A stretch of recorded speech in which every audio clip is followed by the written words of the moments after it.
আচ্ছা, মেয়েদের জীবনটা কেন এরকম আপনারা কি জানেন? যদি জানেন অবশ্যই আমাকে বলবেন যে মেয়েরা এত কিছু স্যাক্রিফাইস করে তারপরে দিন শেষে সবসময় মেয়েদের দোষটাই আগেই সামনে আসে বা মেয়েদের দোষটা আগেই পড়ে। কেন জানি না, মেয়েরা যতই হাজারো কাজ করুক, হাজারো মানুষের উপকার করুক, তারপরে মেয়েদের দোষ একটাই যে ও মেয়ে মানুষ। ও কোনো ভালো কাজ করলেও খারাপ কাজের দিকে আঙ্গুলটা আগেই উঠে। হ্যালো এভরিওয়ান, কি অবস্থা? সবাই সবাই ভালো আছেন? আমিও ভালো আছি। আজকে আমি টোনা পিস দিয়ে টমেটো দিয়ে ঝোল করব, সেটা আপনাদের সাথে শেয়ার করব। তো আমি প্রথম টোনা মাছ প্রথম বাজার থেকে কিনে আনছি। আমাদের বাজারে একটা আঙ্কেল সামুদ্রিক মাছ বেচে। তো আমি সবসময় ফেসবুকে দেখি মানুষ সামুদ্রিক মাছ অর্ডার দিয়ে আনতে। আমার তো এরকম সামর্থ্য নেই, আমি যেহেতু একটা সাধারণ একটা মানুষ, আমার অতটা সামর্থ্য নেই অর্ডার দিয়ে মাছ আনা। সেই জন্য আমি বাজারে গিয়েছিলাম মাছ কেনার জন্য।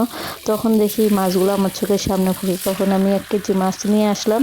কিন্তু মাছটা আমি সবাই দেখি খেয়ে অনেকটা ভালো ভালো রিভিউ দেয়, কিন্তু আমার কাছে কিরকম জানি একটা একটা আহামরি ভালো লাগে নাই।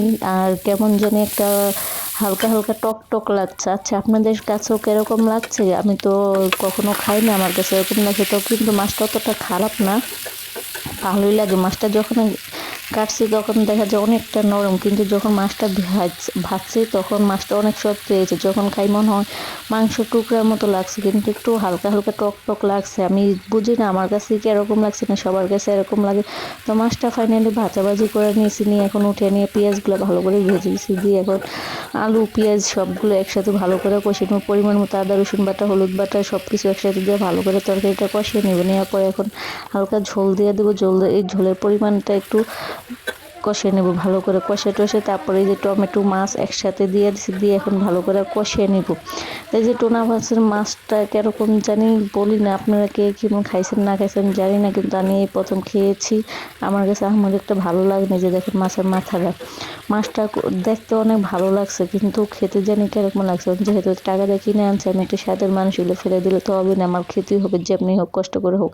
তো ফাইনালি তরকারিটা কষাকষি হয়ে যাওয়ার পরে এখন পরিমাণ মতো ঝোল দিয়েছি। যেহেতু ঝোলের পরিমাণটা কম লাগবে, এই জন্য হালকা বেশি একটা ঝোল রাখবেন, এই জন্য পরিমাণ মতো ঝোল দিয়ে দিয়েছি। এখন মাছগুলো ভালো করে একটু পানি নিচে ডাবিয়ে দিতে ঝোলের নিচে, তার যাতে মাছটা ভালো করে সিদ্ধ হয়ে যায়, যেহেতু সামুদ্রিক মাছ সেজন্য। এখন ধনেপাতা দিয়েছি, ধনেপাতা না দিলে তো তরকারি একটা কেমন জানি মিসিং লাগে, যে তরকারির মধ্যে কি নাই এরকমটা লাগে। আমার সব সময় অল টাইম ঘরে ধনেপাতা থাকবে, যেহেতু শীতকালীন মৌসুমে ধনেপাতা ছাড়া আমার চলেই না। আর অন্য সময় গরমকালে অত ধনেপাতা আনা হয় না, খাওয়া হয় না, যেহেতু গরমকালে ধনেপাতা আমার বেশি একটা ভালো লাগে না, শীতকালে ধনেপাতাই খুবই ভালো লাগে।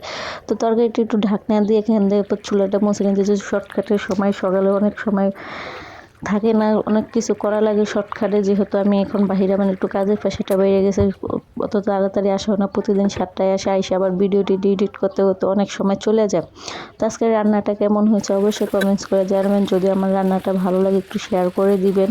আর পরবর্তী আপুর যদি ভিডিও দেখতে চান অবশ্যই আপুর ফেসবুকটা ফলো করে দিয়ে আসবেন। আর সবাই আমার সাথে থাকবেন। আশা করি এই পর্যন্ত ভালো থাকবেন। আল্লাহ হাফেজ।